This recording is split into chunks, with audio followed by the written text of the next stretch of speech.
This show is presented by the 323 Network. You can watch all your favorite 323 friends and shows on the 323 Network YouTube channel, follow us on all social media platforms at 323Reid, and support us as we continue to grow at patreon.com/323Reid. That's 323REID. It is a Top 5 Tuesday, so we're going to be talking quarterbacks and non-quarterbacks, and I'm not saying that, we know more than executives and front office people and scouts and coaches in the league based off of the top 5 and top 10 list that they created last week. I'm not saying that we know more than them because it's not we, it's just me today, and I do know more than them. So let's jump into the controversy and get on with a Top 5 Tuesday. 5, 4, 3, 2, 1. This is the 323's Top 5. Oh shit, here we go again. Yes, folks, welcome to the 323. I am your host, Reid Murphy, and it is, like I said, a Top 5 Tuesday. This is what we're going to be doing in the kind of in-between portion of our seasons here. We just kind of finished season 4. I say kind of because you might hear some content from me and Zahir Ali a little later on Fantastic Four and Marvel and stuff, but football season's around the corner, folks. The NFL is almost here. College football is almost here. We're entering the tail end of July and heading into August, so what I wanted to do is just talk football. I want to talk football with you folks and, break down some stuff, help us all out, preview the different types of things that we need to know going into the 2025 NFL season, one that's expected and sure to be truly great and truly fun. So we'll be talking about, we'll have top 5 offenses, top 5 defenses, potential breakouts, fantasy stars to watch out for and that you might need to draft in your top 5. Luis Martinez will be helping out on that a little later. We'll even be doing the just outright top 5 teams in the league and the top 5 worst teams. So these are all things that you can expect, all things that I'm going to try and help break down with a lot of research, a lot of studying, and a lot of expectations going into the season. And today, we're going to be doing one that's been kind of a spark of a lot of controversy over the last week or couple of weeks now, depending on where and when you are, is top 5 quarterbacks going into the 2025 NFL season. And just because we don't want to be biased here and because there's a lot of other greatness that goes into making football and the NFL so great outside of collusion with the NFLPA, shout out to those strip clubs and all that employee unity that they're trying to get out of that. No, we're going to be talking about the non-quarterbacks as well and breaking down just who you can expect to be a wrecker of your team's fortune and somebody that can make a true impact going into the upcoming Super Bowl. So we're gonna kick it off with the top 5 quarterbacks, just because I don't think it's something that should be too much of an argument. But we sparked one with the anonymous executives and scouts ranking the league's top 5 quarterbacks and top 10 quarterbacks the last week, according to NFL.com, where we had, of course, Patrick Mahomes at number 1 and slowly slipping, as they were saying, slowly slipping. Josh Allen was number 2, but then Justin Herbert flew into number 3. Joe Burrow's there over at 4, and then where do I get a little worried? Jayden Daniels of the Washington Commanders, rookie phenom last year. Number 5, over Lamar Jackson at 6. Jalen Hurts, the reigning Super Bowl champion, is at number 9. Like, what are we doing? And this is coming from the guy who threw Dak Prescott in the top 5 last year, but that was just a rage bait, Ewell. That was really just a rage bait Scott in the moment. And damn it, did it work. TikTok hated it. But if I got to be legitimate now, and I have to be really analyzing these things, to me, your top 4 is unquestioned. Top 4 is unquestioned, and we'll get to them in a minute here. 5 is where you can make some arguments. And that list, I don't know if it's just ranked voting and people are giving out numbers here and there, but it just doesn't fly with me. Doesn't work for me. Doesn't work for me there. So let's go ahead and get into the list right off the bat, and I'll give you some OLIs, the honorable mentions here, the people who didn't make the list, and people who didn't make my list. And I can hear Zuhair Ali yelling at it now in his car on the way to work. Shout out to you, buddy. We love you. It's Jayden Daniels, OLI here. I can't quite put him on there as much as I love him, as much as he is the crown son, as much as he is the salvation for us Washington Commanders fans.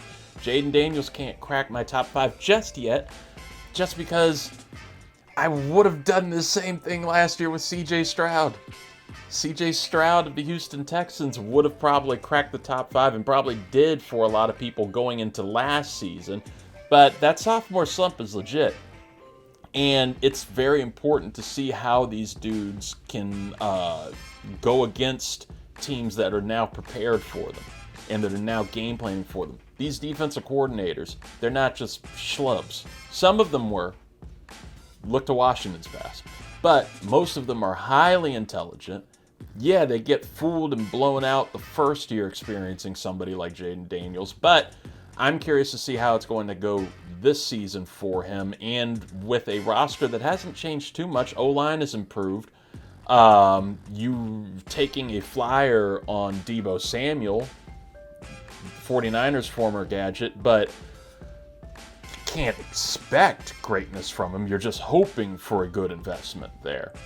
Terry McLaurin should play even in the contract stalemate that they're in right now, but I still don't love Brian Robinson, our inconsistent running back. I don't, have huge expectations for Sam Cosmi, a stud of a guard, to be back this season, or at least be back at full health and full glory, coming off of a nasty knee injury at the end of the season last year. I'm hoping for more continued greatness from Jayden Daniels. I mean, damn, we're on the poster for the NFL season now when they're promoting everything. But I can't confidently put him in my top 5 just yet. Is he top 5 in my heart? Easy, number 1. But OLI on this list. Also in OLI, I brought him up, C.J. Stroud, somebody who, of course, hit that sophomore slump last year, but the same way that I'm expecting it a little bit for Jayden Daniels, I'm also expecting Stroud to rebound from it. The dude has all the talent. He has all the skills. Can he just put it together? And it's going to be a little unfair now losing Tank Dell, his star young receiver that came into the league with him for the whole year. But hopefully can still make things go with the team that he has. Doesn't have a great O-line around him, but I think he can improve a little bit on the mistakes that he made last year, hopefully. Somebody who was also an OLI on here who had some great improvement last year is Jordan Love. If this is during Toyotathon, top 5, easy. But Toyotathon is not a year-round thing, unfortunately.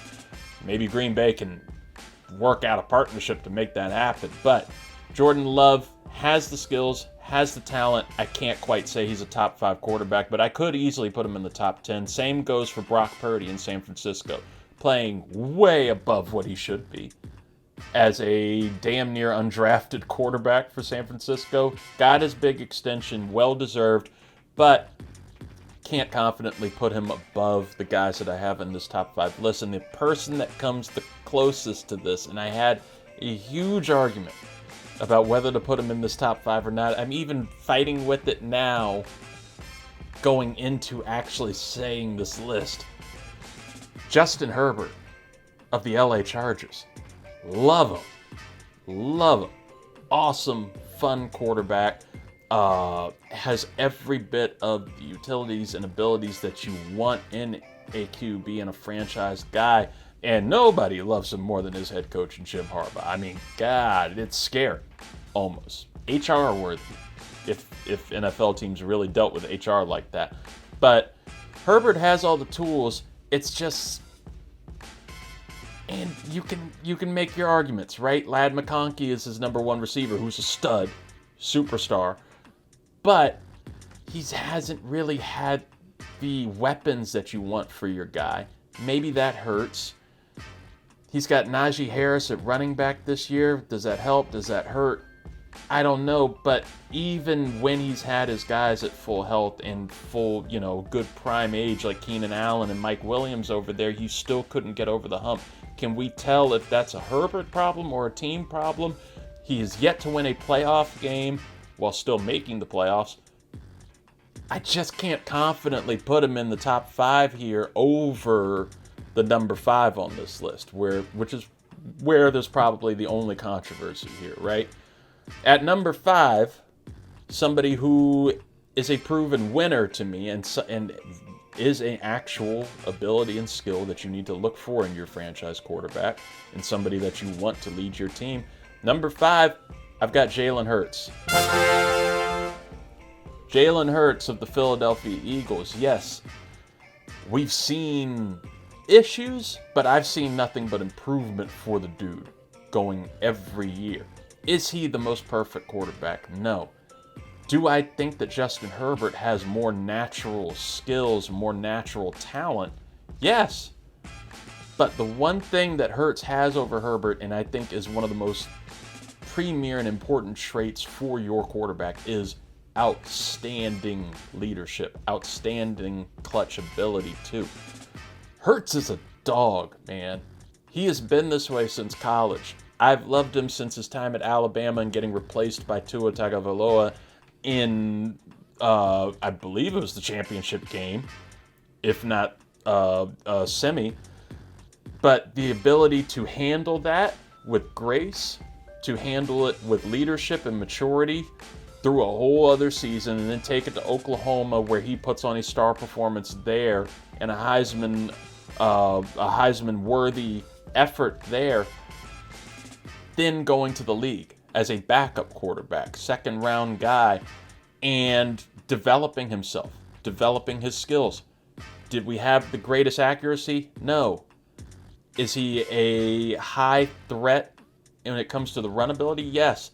He took what he had, made it work, and then continued to improve it. We've seen his accuracy improve over the years. We've seen his awareness improve over the years, and his ability to read these defenses get better and better, and all while still being a commanding leader. This is the dude who put on a Super Bowl winning worthy performance a couple years ago against the Chiefs in their loss, then took that and turned it into a win this past season as a truly deserving Super Bowl MVP. Hurts is the shit. He's a dog, and I'm scared of him.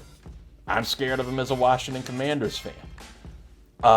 And it does offer a worthy question. If you replaced him with Justin Herbert on the same team, is it better? Do things get better for them? I don't know.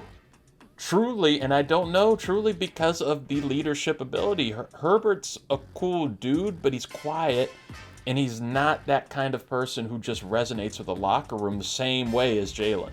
So I think it's high disrespect to put Jalen Hurts at number 9 on the list. You can make an argument whether he's 5 or an OLI, but to put him all the way down at 9? No, dude, he's just fucking good. That's what you want. That's what you want. Especially once you get out of these top 4 who are just phenomenal talents overall. Jalen Hurts is a dog and clutch and a true winner. That's what I'm looking for in one of my franchise quarterbacks. I need a winner, and I don't see that changing, unfortunately, ever in Hurts' career, which I think is perfectly matched with Philadelphia. So they needed somebody like him. So I got Hurts at number 5. Now, 4, 3, 2, 1. It should be all the same 4 quarterbacks, and you can probably name them already. I'll even name them already for you right now. Patrick Mahomes, Lamar Jackson, Josh Allen, Joe Burrow. Those are your top 4, right? It's the order that they go in, and you can make your argument for them. I have my arguments for them. Number 4, I have the reigning MVP of the league, Josh Allen. Yes, Bills franchise guy, the GOAT for them right now. Maybe I'll say the GOAT. I don't know if Bills fans will say that. Shout out Jim Kelly. But I've got Josh Allen at number 4. I love Allen. He's everything that I was talking about with Hurts too, of taking raw ability, taking a lot of bad traits coming out of college and turning them into strengths. His accuracy was awful at Wyoming. Incredible now. The dude is just a top tier cannon arm, might be the best in the league, and also just a rushing threat because of his size, being Cam Newton-like at 6'5", 240-ish, and still moving kind of like Lamar Jackson. It's insane. It's something that you don't want to see coming at you. Allen is a worthy MVP contender every single year, even when his weapons aren't the best. I like Khalil Shakir. I respect that dude as a receiver. I don't know if I'd want him as my receiver 1, but it works for somebody like Allen, and that's what you want in your quarterbacks over all the years when you've seen Peyton Manning, Brady, Breeze, all these dudes turn like kind of receivers into stud ones. My thing with Allen is one of those bad traits that's still there, and I think will always be there, is the kind of Brett Favre recklessness, right? He's got all the talent and all the ability to make these plays happen, but you're still going to get some questionable shit happening and some things that will drive a game away, unfortunately. I also haven't seen him be able to fully do the thing. And you got arguments against Lamar Jackson. You can make your arguments against Justin Herbert. A lot of these dudes for not being able to make it all the way. Kansas City continues to be this thorn in Allen's side and a weapon in his head against him. So I would like to see Allen finally get this one-on-one in the postseason against the Chiefs to really go above. But the recklessness on Allen with the ability leaves him at number 4 for me, just under somebody who I have the same complaints with now. At number 3, Patrick Mahomes.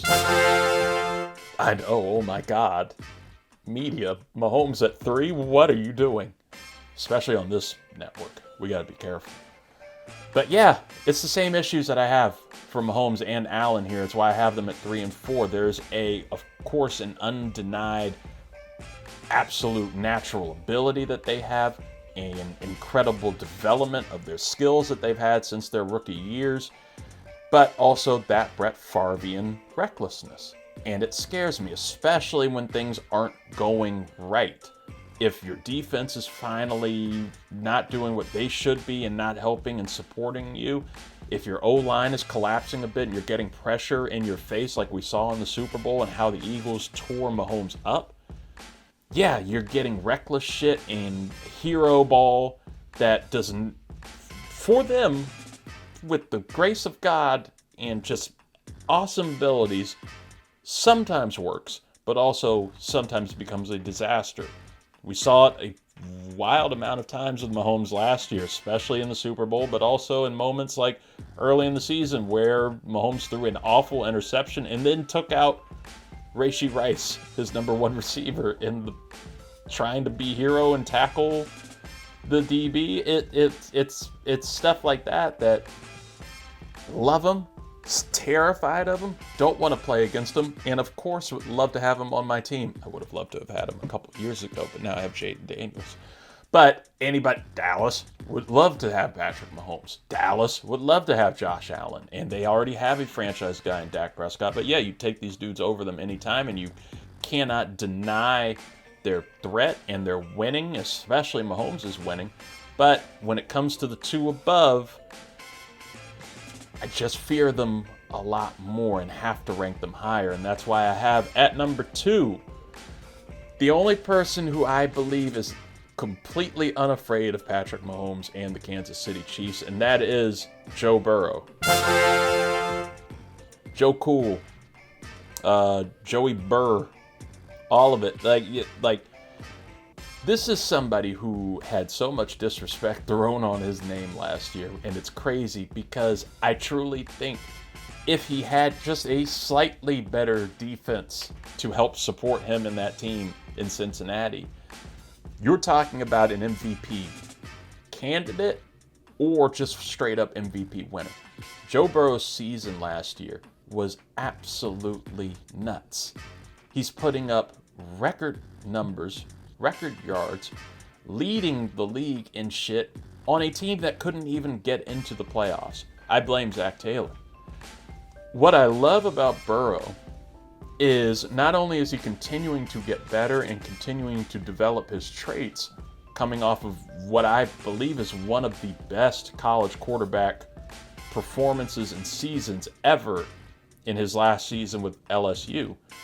It's a dude who, despite the team refusing to develop their offensive line and get better there when there's opportunities, you put pressure in his face, you got no worries.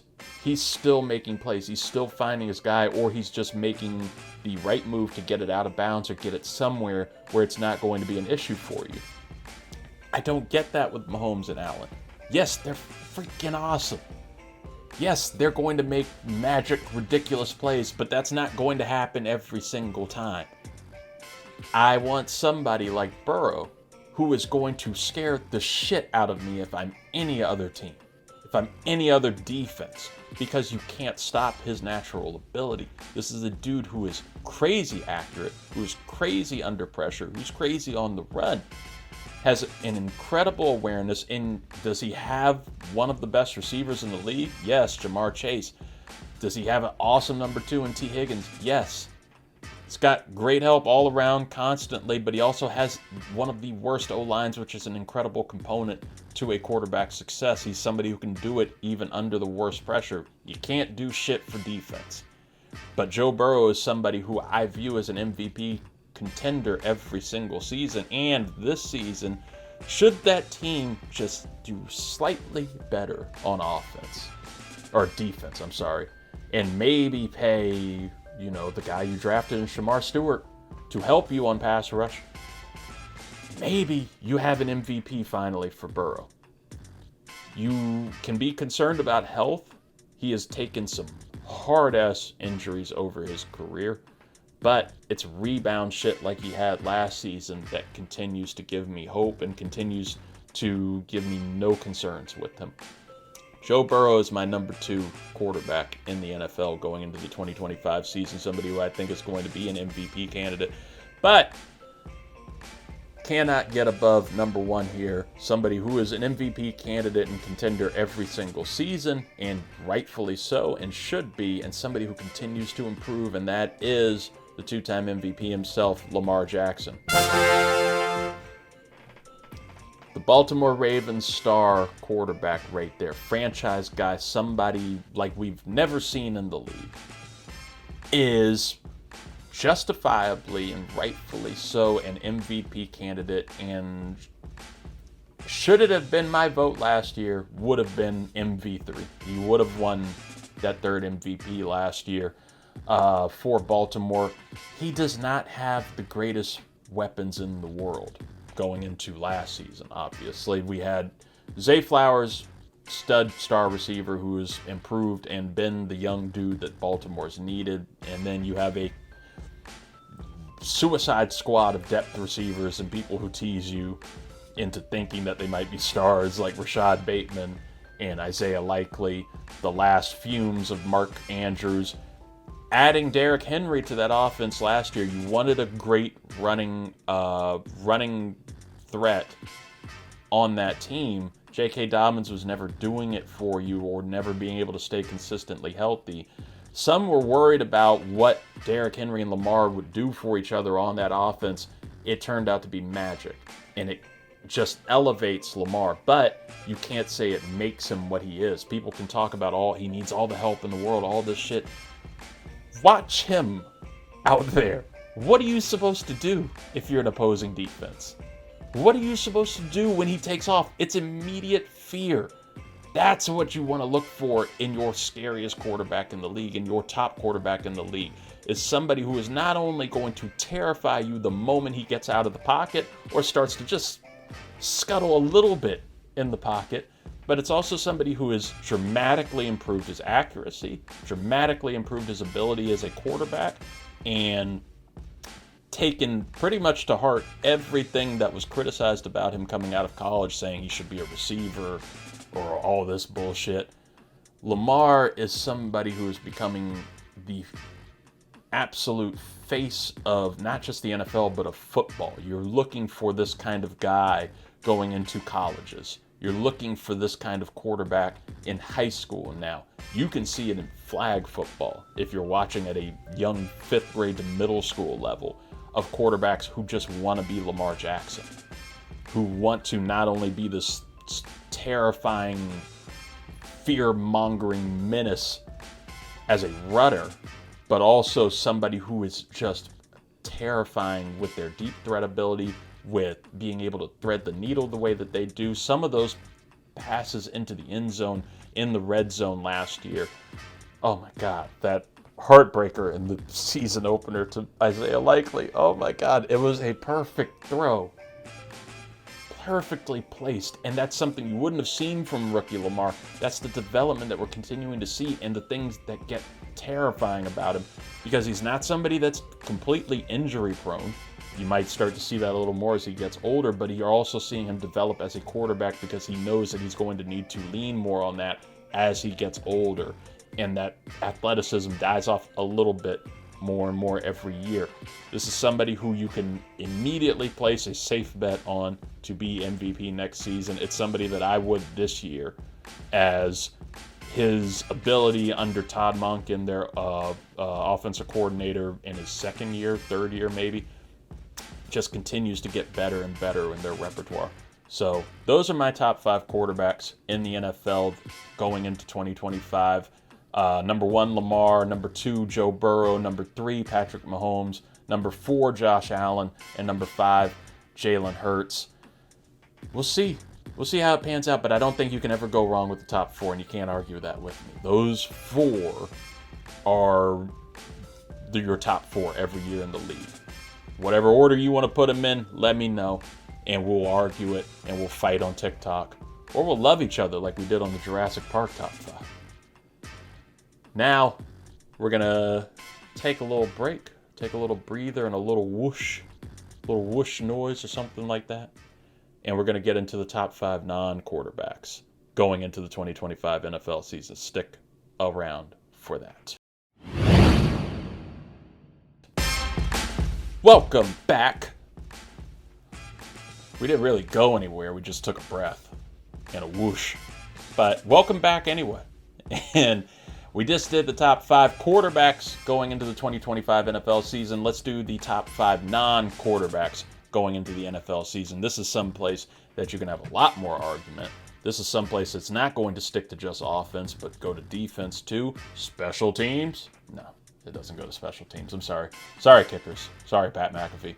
But we're sticking pretty much to, honestly, a lot of defense, because we talk about the old saying, defense wins championships. I'm a defense guy. I play defense. I coach defense. I love defense. I'm a nerd for it. And offense, all you think about are quarterbacks. So we're going to try and dive into a few more people that you don't think about their impact as much, and see where we can find some alignment, maybe find some preview going into the year, or just see who stands out so much in this league that you can't, even if they're not winning championships, you can't deny how damn badass they are and how damn terrifying they are. I look for terror in my, top players in the league. And even in the OLIs here, you still find some terror. And I'll give you right now, there's no receivers in the top 5. I have a hard time ever really considering receivers for the top 5 non-quarterbacks just because of how dependent they are on your quarterbacks. But you got 2 guys here who it really doesn't matter who the quarterback is at a given time. They will make them great. They will make great plays. They will do what they need to do. I have Jamar Chase from Cincinnati, and Justin Jefferson from Minnesota as those two guys. You can even put up a little bit of CeeDee Lamb from Dallas in there, but there's a little inconsistency there.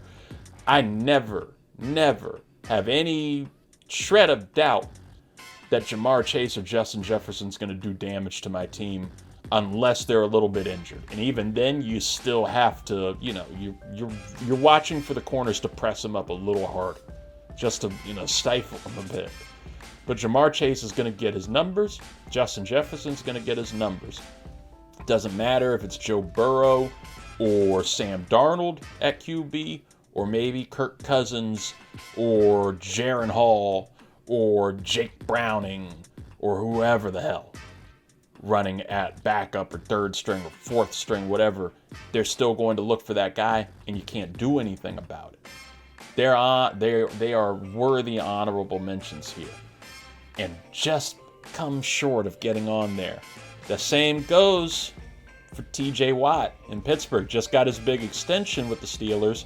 Is an absolute menace and a threat, but I do think we're starting to see a little bit of the decline. Just a little bit. Still scary. Still a threat. It's not a Nick Bosa or Joey Bosa kind of thing. Joey Bosa. Nick Bosa's badass, but a little scary with the hat. TJ Watt is a just nonstop threat against the run, against the pass. I don't know what happened in the playoffs. I can't excuse the zero pressures, zero tally, and absolute zero stat line game in the postseason there. But he is still somebody that is worthy of game planning against. Same goes for these two young dudes who just came short of making the list here. Tristan Wirfs of Tampa Bay. Talk to Scott Elliott about that. I believe, arguably, the best tackle in the NFL. You can make cases for Jordan Mailata or Lane Johnson in Philly. You can make an argument for Ronnie Stanley in Baltimore, but Tristan Wirfs is somebody who allowed no sacks, no pressures last year, continues to get better year after year after year, is showing nothing but consistency and improvement off of somebody who was already an incredibly stellar rookie in Tampa Bay. Wirfs is terrifying and getting to that Trent Williams level, where Trent Williams is being viewed as the best player in the NFL outright beforehand. Same's going on the defensive side. Defensive back, reigning defensive player of the year here, Pat Surtain II. Dude's a beast. Lockdown, scary, but also can make a little bit of the same argument for his acquaintances in New York with Sauce Gardner and Derek Stingley Jr. in Houston. Surtain's awesome. Lockdown doesn't quite get to the level I'm looking for here. And you can probably float him in number 5 here, but I truly love my number 5, and that is Fred Warner of the San Francisco 49ers linebacker. Watch Fred Warner film. Watch Fred Warner highlights. You don't think about the inside linebacker and the coverage linebacker as the scariest person out on the defense or out on the field at a given time, but Fred Warner shuts shit down. He shuts shit down. That's what you're looking for with the dude. He will shut it down in coverage. He's an incredible pass coverage linebacker, whether he's taking your tight end for a ride or even sometimes shutting down your slot receivers, shutting down your running backs. You want to run against him? That MF is right there. He's going right at you. He's coming for you. Pause. Now go. Scott's in there somewhere. Fred Warner's a beast, man. You can't deny it, and this is somebody who is a undeniable threat for San Francisco. It's why they paid him big money this offseason and why they need to keep him. He is somebody that you want to build your defense around, and an absolute undeniable leader, an awesome person, awesome presence. And yeah, you need that kind of guy. The same goes here at number 4. Number 4, the heart of true championship play and the heart of defense wins championships.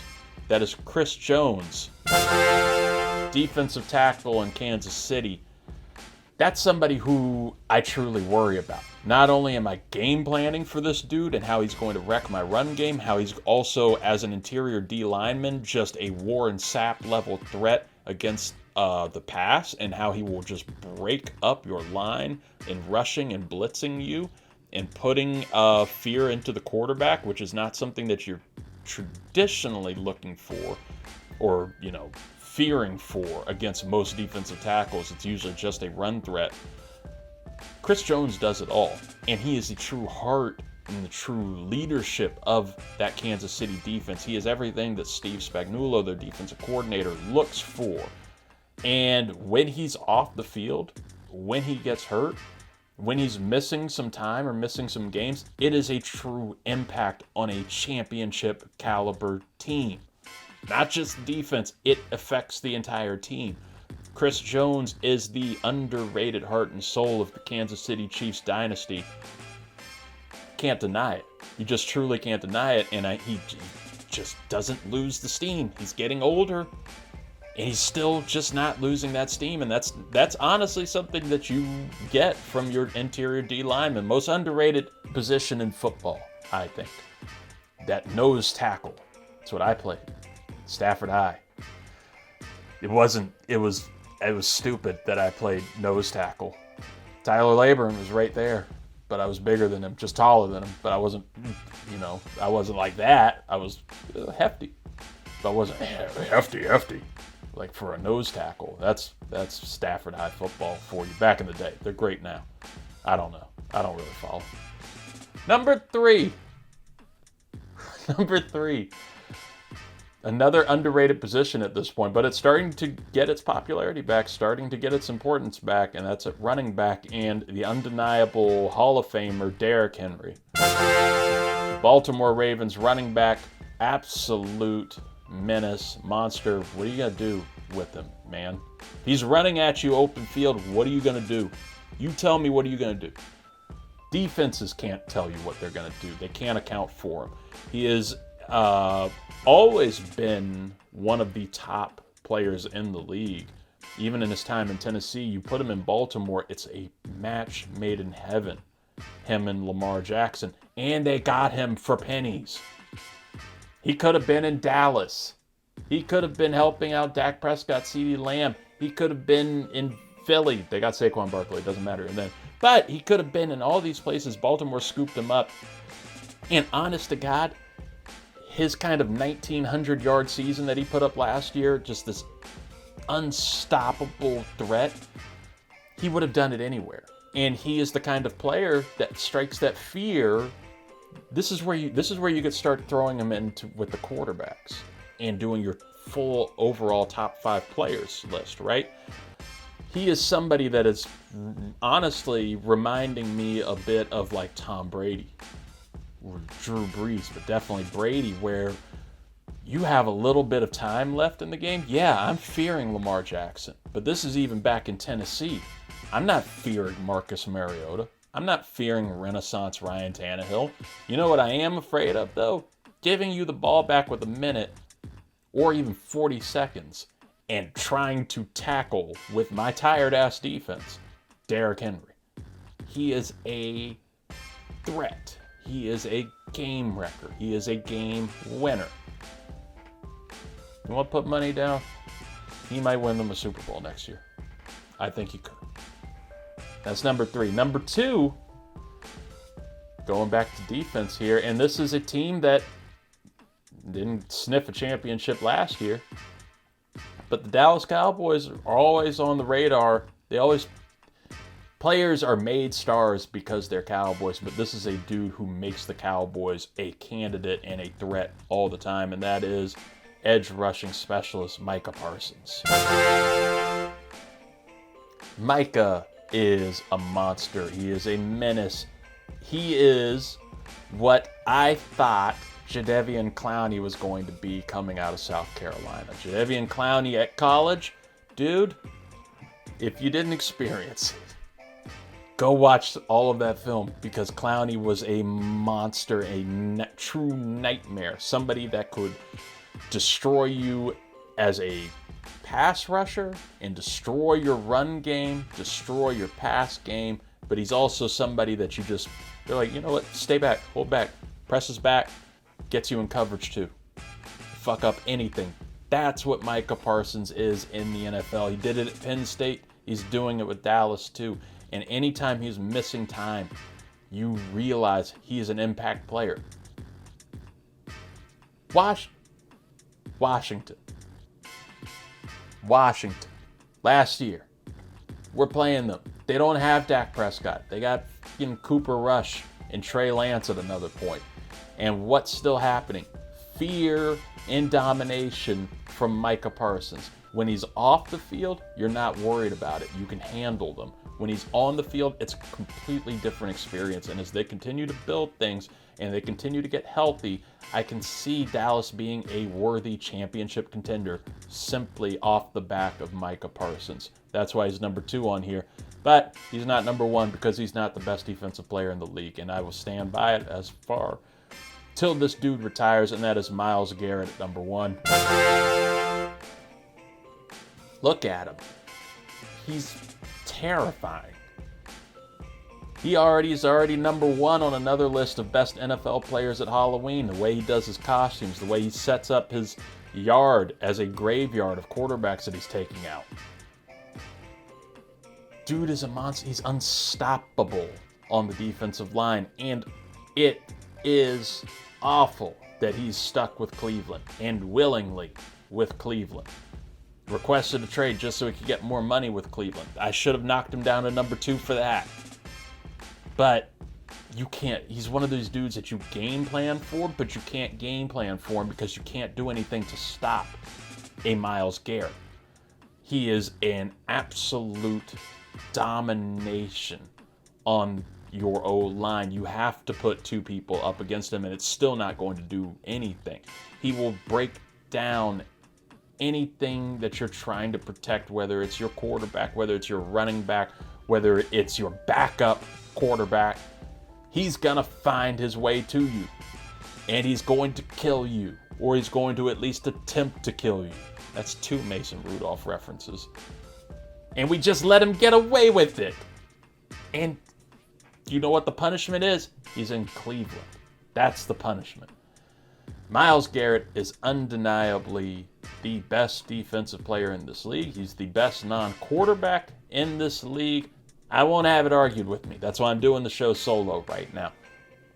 And, a little bonus, if we had to do top 5 players in the league right now, I think you got Lamar Jackson. But I think you put Myles Garrett above him. It's Myles Garrett at 1, Lamar Jackson at 2. Joe Burrow at 3, Micah Parsons at 4, Derrick Henry at 5. Look at that, I just gave you a bonus 3rd top 5. That's what Top 5 Tuesday is all about. That's what it's going to be about up until the NFL season, folks. Going to give you a bunch of top 5s. Promise they get better and better. And you got to stay. It saves all the time in the world for our big NFL preview show, where you will find the likes of Scott Elia, the likes of Zuhair Ali, the likes of Luis Martinez, all of our friends who contribute to the big NFL season shows that we do. And you can support it. You can be ready for it. You can just jolly in it, if that's a term, by supporting and subscribing to the 323 Network on YouTube. Follow me at 323 Reid, at 323 REID on all social media. And yeah, we'll be back next Tuesday with more of your NFL Top 5 Tuesdays, folks. In the meantime, stay safe.